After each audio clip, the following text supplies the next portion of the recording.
자, 오늘 본문 12장은 이스라엘이 정말 가나안 여러 지역과 그 왕들을 정복하고 승리한 사실을 정리해서 기록하고 있어요. 우리가 메시지로 새길 말씀들이 있어요. 그 첫째는요, 과거의 승리에 대한 회고입니다. 이스라엘 자손이 요단 저편 해 돋는 쪽 곧 아르논 골짜기에서 헤르몬 산까지 아라바를 차지하고 그 땅에서 쳐 죽인 왕들을 이러하니라. 아멘. 요단 동편에서 대표적으로 아모리의 왕 시혼이라고 하는 사람과 바산의 왕 옥이라고 하는 그 왕들이 이스라엘에 패하고 또 그 땅이 이스라엘의 두 지파 반, 루벤 지파, 갓 지파, 므낫세 반 지파에게 분배되게 돼요.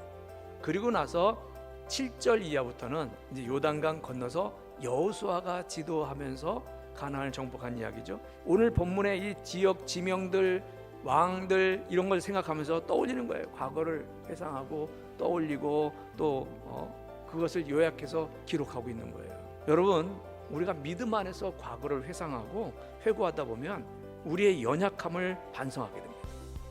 그 다음으로 뭐가 생각나요? 하나님 앞에 감사하게 되는 거예요. 더 하나님을 신뢰하는 믿음을 갖게 되는 겁니다. 모세와 여호수아가 정복한 땅과 왕들에 대한 이러한 기록은 하나님의 백성인 이스라엘이 남긴 승리의 흔적이에요. 그 승리의 흔적은 하나님이 함께 하신 흔적들이었다는 거죠. 그래서 두 번째 우리가 생각해 볼 그런 주제는 삶의 자리자리마다 묻어있는 하나님의 은총에 대해서입니다. 여러분, 가나안 땅은요 전적으로 하나님의 은혜로 정복한 땅이에요. 자, 오늘 본문 여호수아서 12장 말씀으로 다시 보면 9절부터 24절까지 가나안의 31명의 왕과 그들의 성읍 이것을 정복하게 된 사실을 아주 상세하게 하나도 빼놓지 않고 기록하고 있습니다. 그 이유를 여기서 찾아볼 수 있어요. 모세가 죽은 후에 여호수아가 이스라엘의 새로운 지도자가 된 때로부터 지금까지 자신들이 걸어온 모든 삶의 자리자리마다 묻어있는 하나님의 은혜와 사랑을 발견하게 되는 겁니다. 그래서 여기까지 도우신 하나님의 은혜를 다시 한번 깊이 새기려고 이렇게 기록하고 있는 거예요. 나의 나 된 것은 하나님의 은혜라는 고백이 여러분들 가운데도 있길 바랍니다. 마지막 세 번째 생각해 볼 것이 역사의 주인이신 하나님. 오늘 본문에는요, 이스라엘에 의해서 패망한 나라들의 왕들과 이름이 자세히 기록되어 있어요. 그런데 사실은 이스라엘이 가나안을 정복할 당시에 가나안의 문화는 아주 탁월하고 뛰어났어요.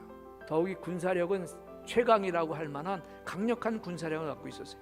철기 문화의 중심이었거든요. 군사력 최강이었어요. 그런데 그렇게 견고하고 강하던 성읍들이 이스라엘의 손에 의해 다 무너졌어요. 누가 이런 일이 예상이라 됐겠어요? 근데 이런 일이 어떻게 가능했느냐? 여러분, 이것이 역사의 비밀입니다. 오직 살아계시며 참되신 하나님, 저 높은 보좌 위에 앉아 계신 그 하나님께서 온 우주의 역사를 진행하고 계시다라고 하는 거죠.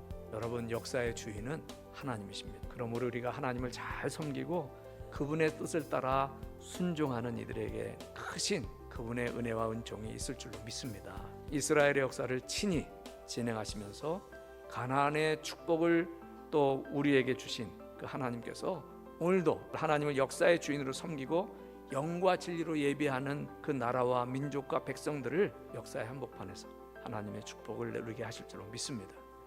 저와 여러분에게 그러한 역사가 있게 되시기를 주님의 이름으로 축원합니다.